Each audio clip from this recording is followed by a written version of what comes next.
constantemente en eso, no le permitimos a nuestro cuerpo que regule las cantidades de cortisol y hormonales, y como consecuencia vamos a tener una serie de problemas mentales y físicos. Entonces no es gratuito que tengamos que vivir, tendríamos que tener un orden, ¿no es cierto? Si ustedes han transitado por colegios más o menos establecidos, les van a dar una agenda donde les dicen cómo van a funcionar todo el año. Es feriado, no es feriado, aquí dan examen, estos son los días de vacaciones, pero el día ¿es cierto? Porque las cosas se hacen, se planifican. Y entonces con ese plan y explicación, perdón un ratito, la doctora. Aló, Mirita.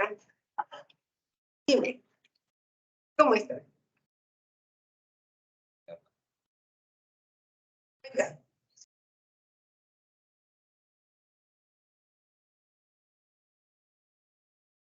Entonces, por favor, que presenten, que mande sus papeles ahora, yo los voy a tramitar, ¿no? A la facultad.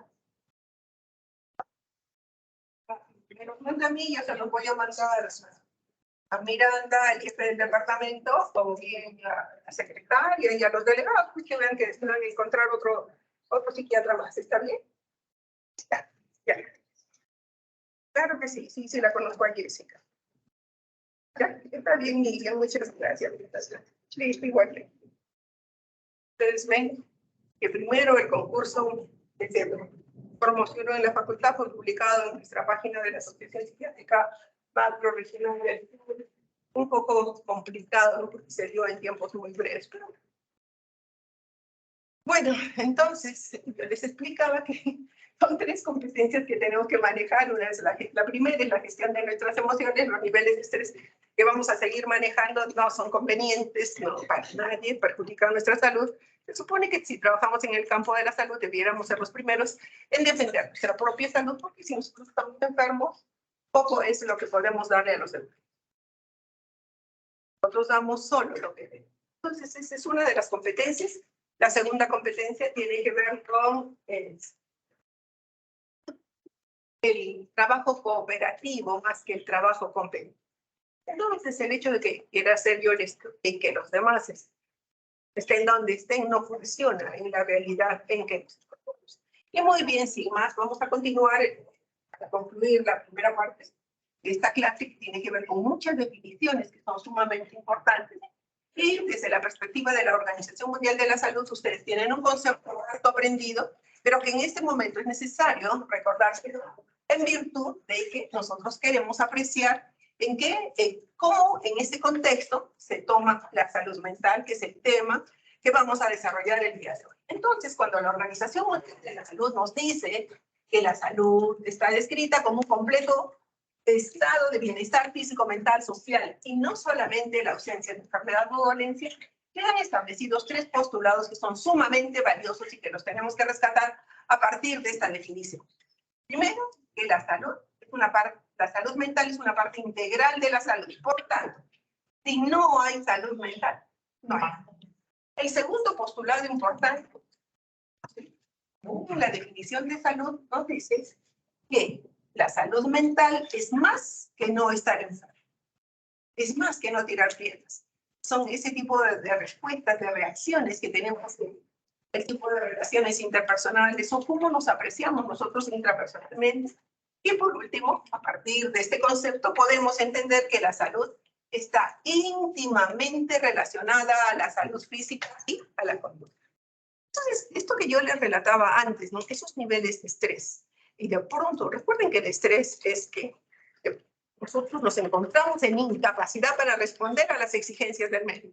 Queremos hacerlo todo, queremos estudiar, queremos llegar temprano, queremos hacer nuestro deporte, queremos estar con nuestra familia, tenemos otros deberes que cumplir. Y ya, todas esas exigencias no se pueden hacer. Ahí se produce. Entonces, ¿a qué voy?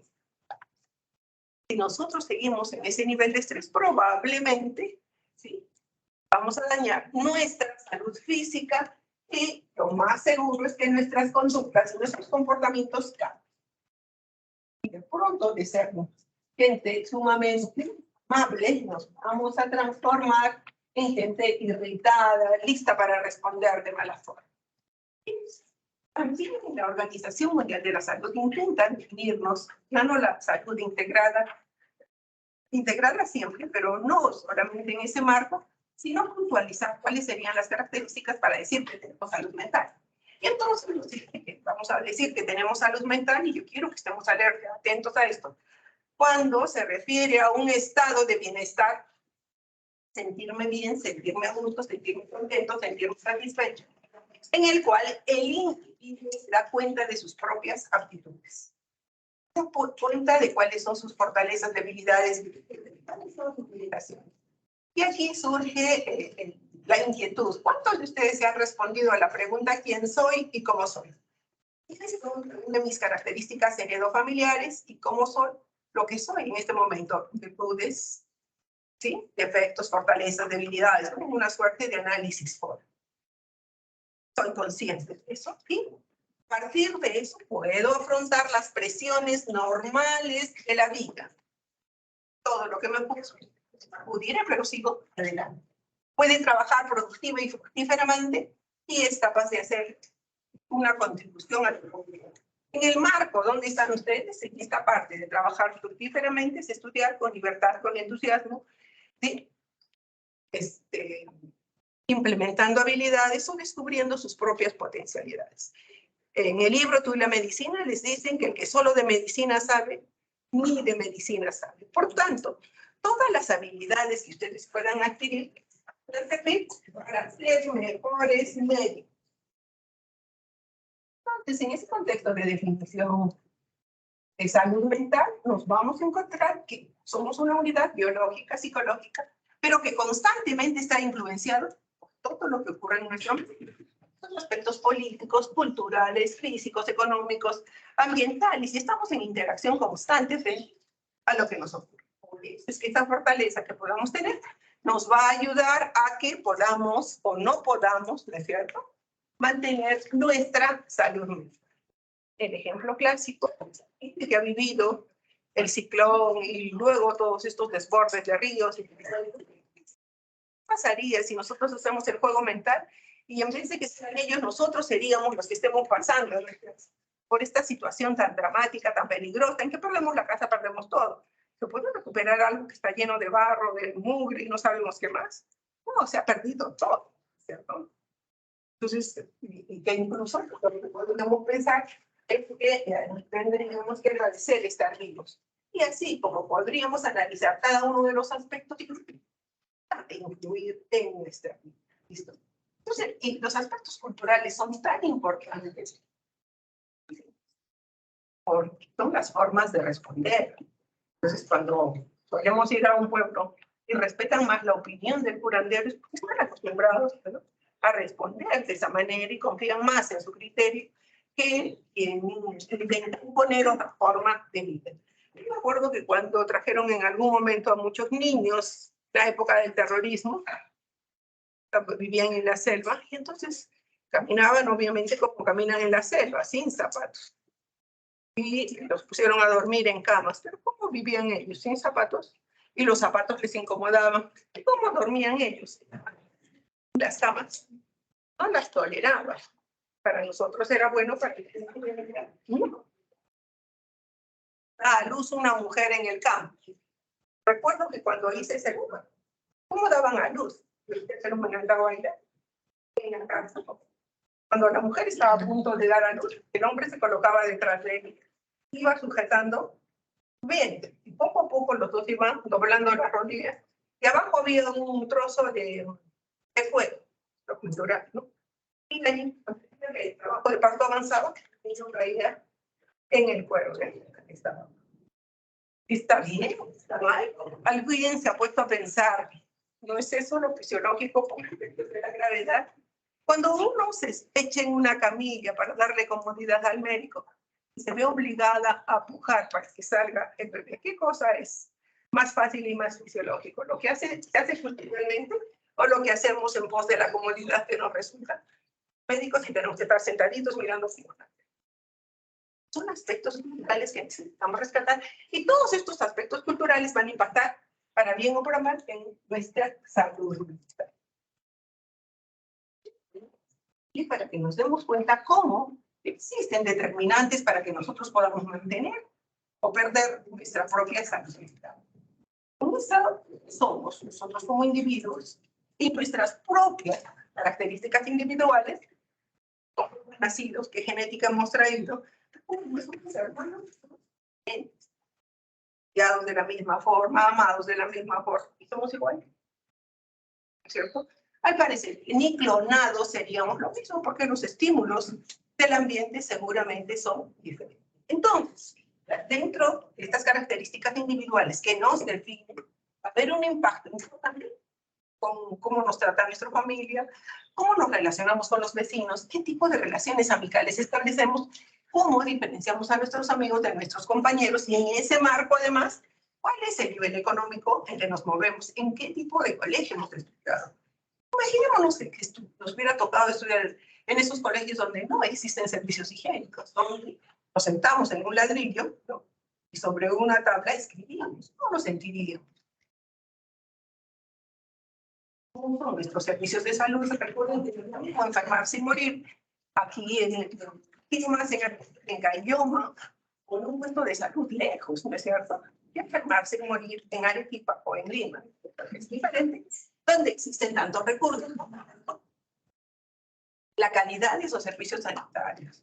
Entonces, la preocupación incluso por su formación es porque ustedes tienen que ir a un lugar donde tengan que aprender con las personas indicadas para aprender. Esa es nuestra preocupación, porque si no, ¿qué calidad? ¿Cómo podemos garantizar una calidad? Si de repente yo no sé, a mí no me podrían poner a enseñar. Puedo haber sido médico cirujano y haber participado en diferentes operaciones, pero yo tengo esa expertise, ese es mi campo. No es cierto. Entonces tenemos que exigir lo mejor en términos de calidad para que podamos estar bien. Y por supuesto las oportunidades de empleo. Yo creo que nosotros en mi generación hemos sido una generación afortunada porque podíamos postular a varios trabajos y siempre ganamos la posibilidad y podíamos elegir dónde trabajar. Situación que va a ser un poco más difícil para todos. Muy bien, eso va a tener que ver y además de este tipo de dimensiones están aquellas que son tan importantes como son la cultura, la sociedad y el ambiente, que bien o para mal nos van a producir o salud o enfermedad.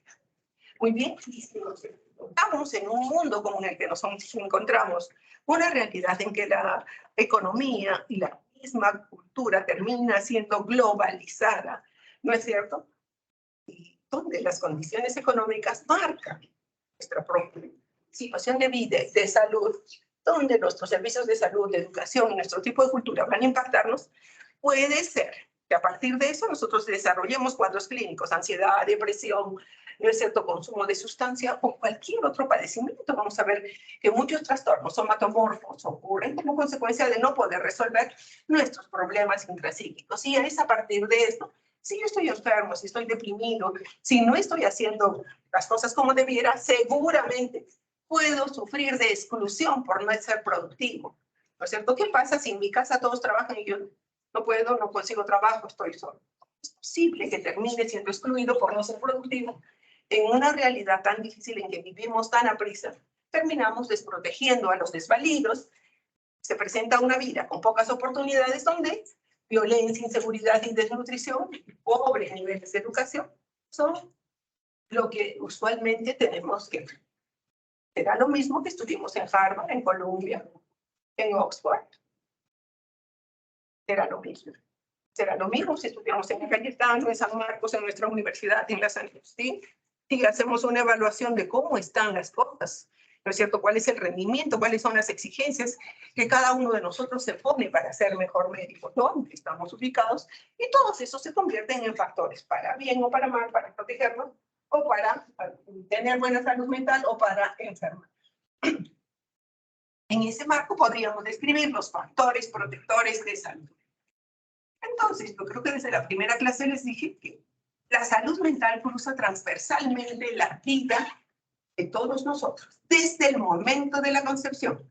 ¿Cómo fue concebido? Porque la mamá estaba ebria y el papá, porque se encontró casualmente con la discoteca con uno y terminó teniendo relaciones sexuales. No se produjo la concepción. ¿Realmente la madre lo desea, no lo desea? El padre ni siquiera quiere saber de él, ¿no? Entonces vamos a ver que desde y encima, si ven la genética, la mamá es alocada, divertida, ¿no? inestable o el papá es consumidor de sustancias, eso es lo que va a ver, ¿cierto? Si es un papá inteligente, serena, tranquila, ¿qué tipo, ¿no?, de relación genética se va a establecer? Entonces, es desde la genética y desde el momento de la concepción, por supuesto, a lo largo de la gestación, en que se va a producir, ¿no es cierto?, un proceso de neurogénesis para bien, si la madre está bien alimentada, si acude a todos los controles prenatales, si que cuida su propia salud, si en la historia familiar no existe ningún tipo de trastorno, y además tiene genes protectores. Y eso va a permitir que ya desde el nacimiento estemos como en una suerte, o tengamos una salud. Luego estamos en la infancia. Recuerden que en los 3 primeros años de vida, por eso tan importantes, los importantes desarrollos del sistema nervioso central, ¿no es cierto? Y el desarrollo del sistema nervioso central.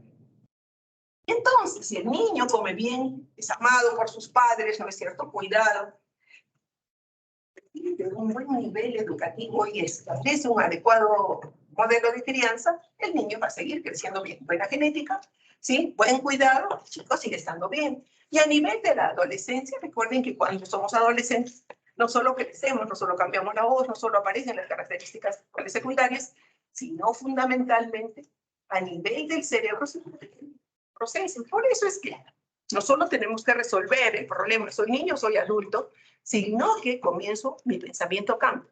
Del pensamiento concreto y donde yo acepto todo de mis papás, surge el pensamiento abstracto, la capacidad de análisis, razonamiento, un montón de cosas, ¿no es cierto? ¿Y qué ocurre si ese cerebro que está completando su desarrollo como completa el cuerpo, qué va a ocurrir, ¿no es cierto?, si lo intoxico por diferentes sustancias, alcohol, marihuana, o lo que fuera? ¿Qué puede ocurrir, no es cierto?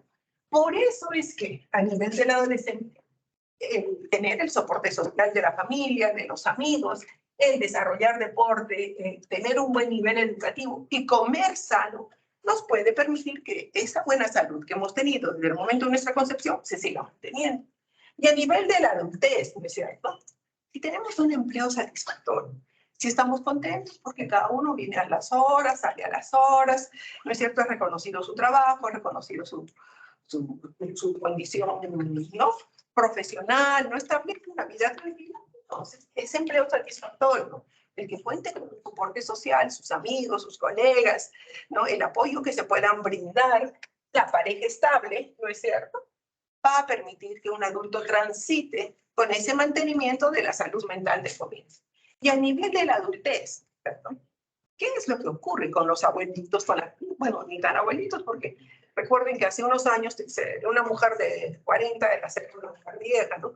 En ese momento vemos a las, incluso a gente, ¿no?, altamente conocida, de notoriedad social, que tiene 70 y parece de 40, ¿no es cierto?, por los cambios que se puede hacer, o por el tipo de alimentación, o cuántas cosas que pueden haber. Entonces, si un adulto sigue teniendo una actividad productiva y además tiene un soporte social, su familia, sus amigos, sus colegas están en su entorno y no ha descuidado sus amistades, si tiene solvencia económica. De hecho, chicos, tenemos que vivir mínimamente al nivel al que estamos acostumbrados a vivir. En términos de salud mental, el 20 de nuestros padres es nuestro ser. Y sus hijos tendrían que ir mínimamente al tipo de colegio o de la universidad que tienen y tener las comodidades que tienen. No hacerlo sería que pobreza, subdesarrollo, y hemos dicho que pobreza y subdesarrollo, más que carencia de recursos económicos, es carencia de recursos psicológicos. Bien, entonces, la solvencia económica es fundamental. Que los adultos mayores sigan manejando su economía, porque si comienzan a vivir de dame hijo, es penoso y difícil para ellos. Y luego está la reserva cognitiva. Aquí es importante que recordemos, nosotros estudiamos una carrera que exige de nosotros leer todos los días, leemos, ¿no es cierto? ¿Eso qué va a significar? Como si tuviéramos un almacén, ¿no?, cognitivo que no tiene el resto. ¿Qué otra cosa preserva nuestra reserva cognitiva? El ejercicio físico. Somos una unidad, ¿no es cierto? Y el ejercicio físico, el ejercicio cardiovascular, no solamente produce a nivel de nuestro cerebro endorfinas, sino que fundamentalmente protege las neuronas del hipocampo responsables de la memoria. Por eso es tan importante que en todas y cada una de sus recetas siempre le coloquen 1 hora de ejercicio. Que aunque la cumplan en 30 minutos, va a ser bueno para lo que creen. Eso va a proteger, ¿no es cierto?, la vejez y va a retrasar el proceso de degeneración. Entonces, como hemos hablado de salud mental, tenemos que hablar en términos de enfermedad mental. Y si la salud y la normalidad están impactados por todos estos aspectos externos de enfermedad mental, también, entonces, influenciados de acuerdo al contexto social y cultural. Obviamente, en psiquiatría, bueno, en las especialidades, la Organización Mundial de la Salud ha codificado todas las enfermedades de todas las especialidades en lo que es la clasificación internacional de enfermedades. Sí. Así existe ya la CIE 11. Nos estamos manejando aún con la CIE. ¿Y qué nos dice la CIE respecto a los trastornos? Nos dice que un trastorno es un comportamiento o un grupo que presenta un grupo de síntomas identificables en la práctica clínica y que en la mayoría de los casos se acompañan de malestar o interfieren con la actividad habitual del individuo. Así es como define cierto trastorno la Organización Mundial de la Salud a través de su clasificación internacional. Luego está, la definición de la Asociación Psiquiátrica Americana. Estados Unidos, sigue siendo la primera potencia del mundo, maneja no solo situaciones económicas, relaciones internacionales, sino que en su propia formación y en diferentes especialidades han creado su propia clasificación. En psiquiatría se ha creado el Manual Diagnóstico y Estadístico, ¿sí?, de las enfermedades mentales producida por la Asociación Psiquiátrica Americana. En general, en el mundo, maneja mucho el DSM-5 porque es mucho más fácil utilizarlo para efectos de investigación. En este momento, si ustedes pueden ver, en ese DSM-5 le hemos puesto un TR. Está en proceso de revisión. Se espera que seguro en un tiempo, así como está la CIA 11 a punto de ser implementada en nuestro país, este DSM-5 se convierta en el DSM-6. ¿Y qué nos dice el DSM-5 en este momento acerca de lo que es un trastorno mental? ¿Qué cosa sería una enfermedad mental? Nos va a decir que es un síndrome caracterizado por perturbaciones clínicamente significativas. ¿Dónde? En aquello que es parte del funcionamiento de nuestro cerebro. La cognición, la regulación emocional o en la conducta de un individuo, que refleja disfunción en los procesos psicológicos, biológicos o del desarrollo que subyacen al funcionamiento mental. Está diciendo eso, disfunciona mi cerebro a nivel psicológico, biológico o a lo largo del desarrollo, produciéndome una discapacidad intelectual, por ejemplo, el trastorno del espectro autista, por ejemplo, ¿no es cierto? Entonces, nos dice que eso va a producir alteración en el funcionamiento mental. Y estos, fíjense, están usualmente asociados al estrés, a discapacidad de nivel significativo en actividades importantes, tales ocupaciones. ¿Qué quiere decir? Que ya no, el individuo no puede producir, ni ser, ni hacer lo que hacía antes. ¿Sí? Estas alteraciones provocan, por tanto, desajuste social, sufrimiento, y tiempo. Entonces, no puedo decir que hoy día estoy así o mal si ya tengo un trastorno. No, de hecho, como criterio diagnóstico para diferentes trastornos, existen tiempos. Por ejemplo, yo no puedo decir que alguien está triste porque solo un par de días está triste. Mínimo, su estado de ánimo tiene que estar 15 días triste. Como no puedo decir que este paciente es esquizofrénico, si por lo menos no han pasado 6 meses de síndrome. ¿Listo? Entonces, importante los tiempos. hemos visto los factores protectores para la salud mental, igualmente vamos a dedicar unos minutos para hablar acerca de los factores de riesgo que nos van a llevar a enfermedades mentales. Pues vemos al seno, qué tipo de genética, qué tipo de parejas. He escogido esta chica linda, 90, 60, 90, ya creo que ahora son 80, 40, como cada vez son más flexibles. Entonces, pues escogerlo, pero ¿cuál es tu genética? ¿De qué te enfermó? ¿Te murió tu familia? ¿No es cierto? ¿Cómo estrella? ¿De qué forma? ¿De qué tiempo eres? Entonces, igualito, es el momento de la concepción, va a haber alteraciones para bien o para mal y que van a afectar la neurogénesis. Y si nosotros tenemos una pareja que consume alcohol, tabaco, que la mamá no le identifica y que toma cualquier pastilla porque tiene náusea con molestias, y ese medicamento tiene acción teratogénica, tiene además historia de trastornos mentales, ella o su familia, y que por tanto existen genes de primera actividad.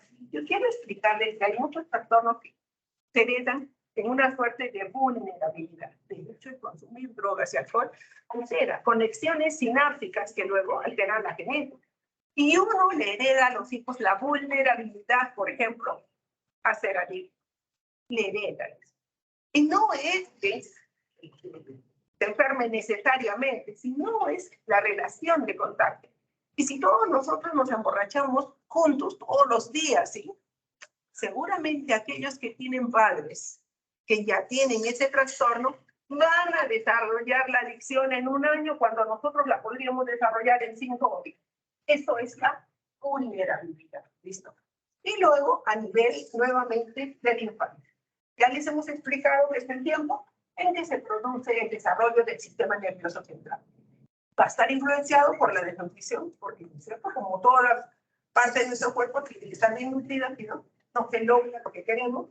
Por tanto, el desarrollo del sistema nervioso central se vería disminuido.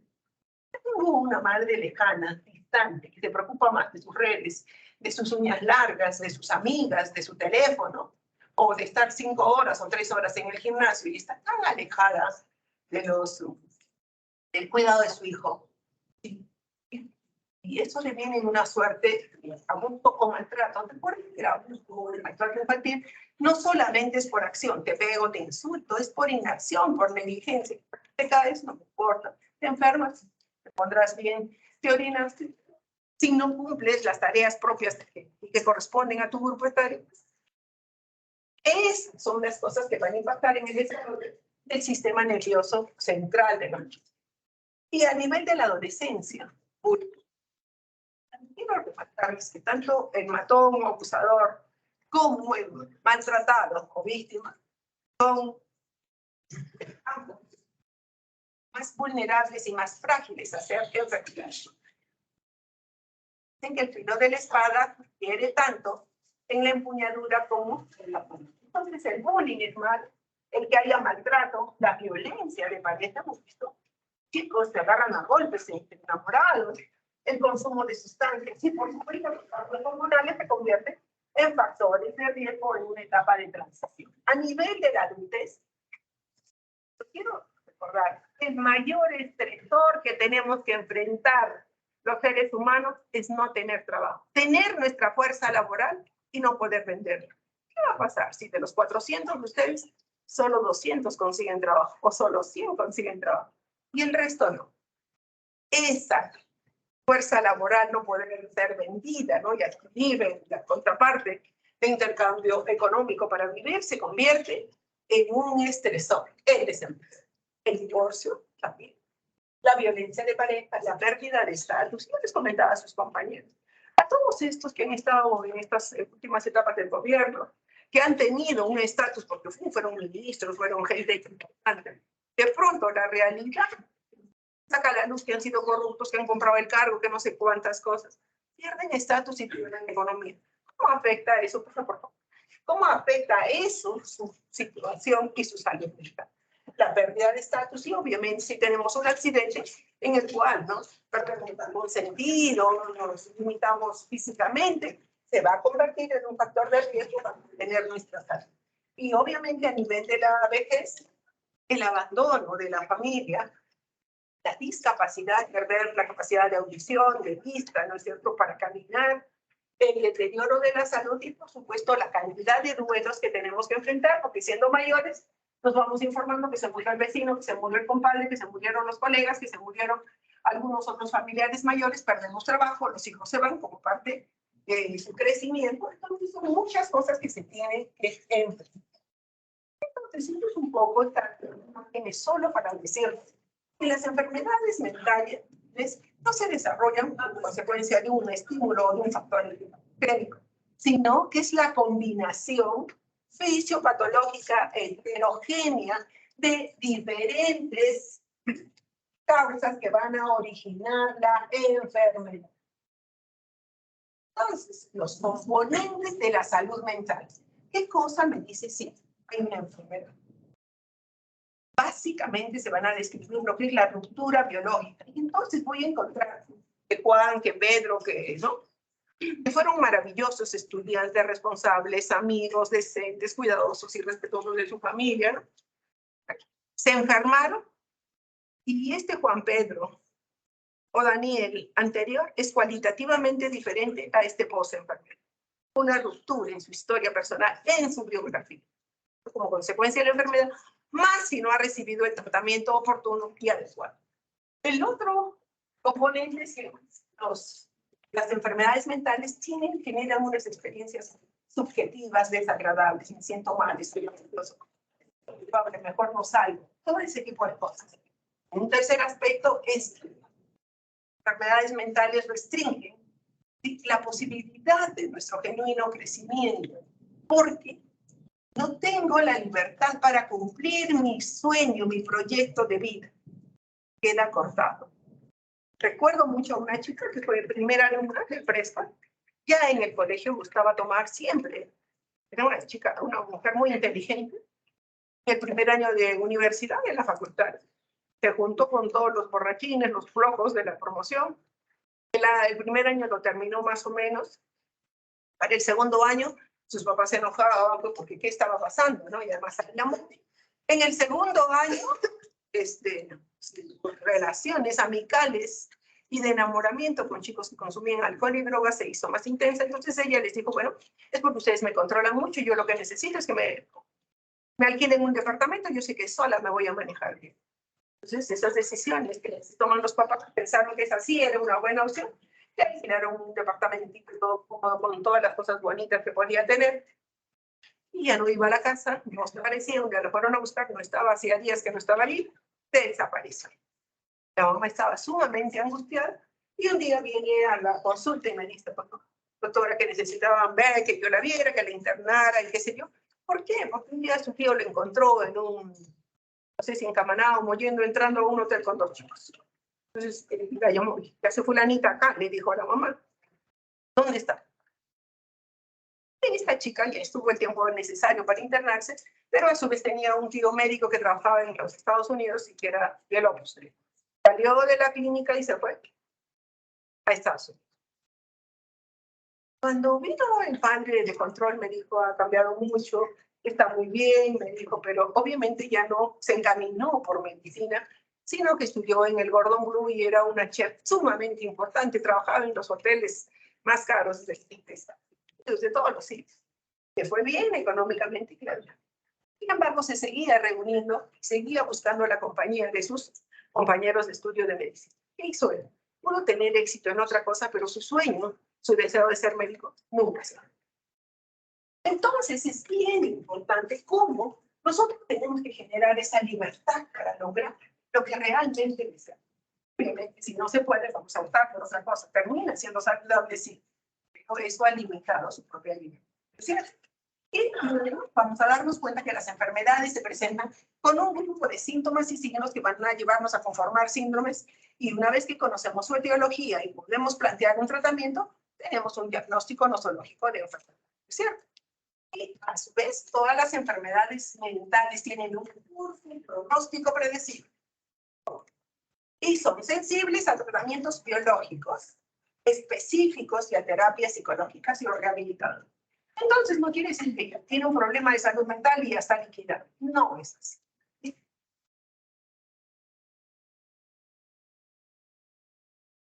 estudiamos cuáles son los componentes etiopatogénicos de las enfermedades.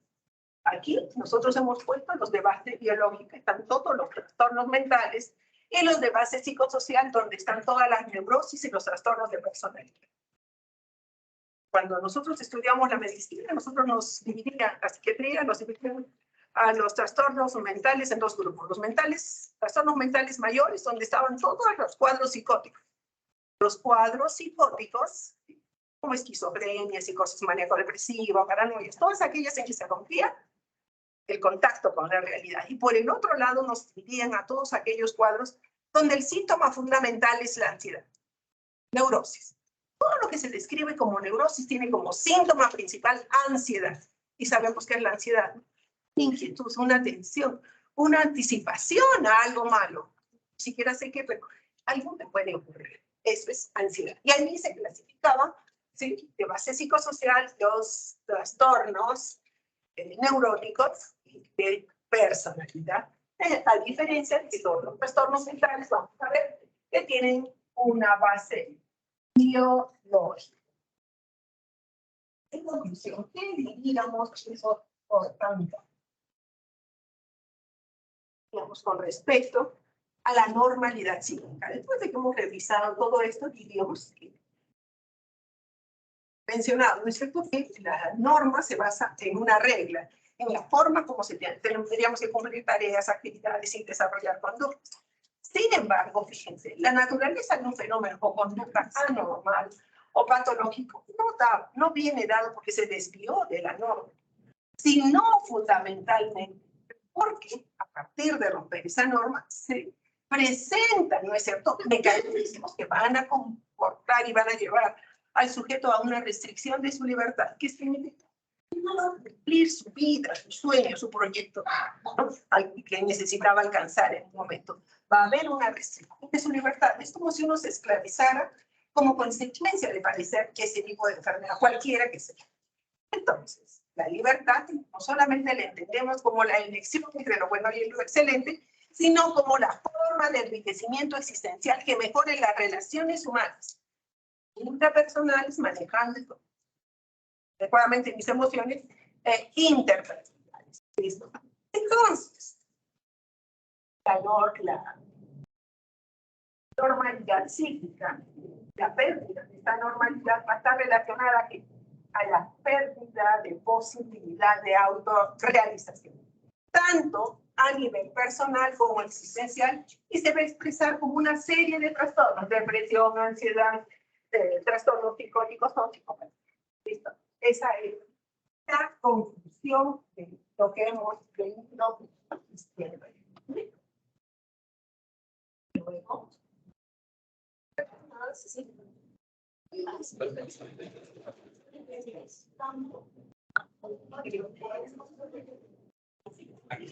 prácticamente, chicos, para hacer una diferenciación. Cuando nosotros hemos estudiado medicina y humanidades, me parece que en la UNSA todavía se sigue desarrollando un curso que se llama Psicología Médica o Medicina Psicológica.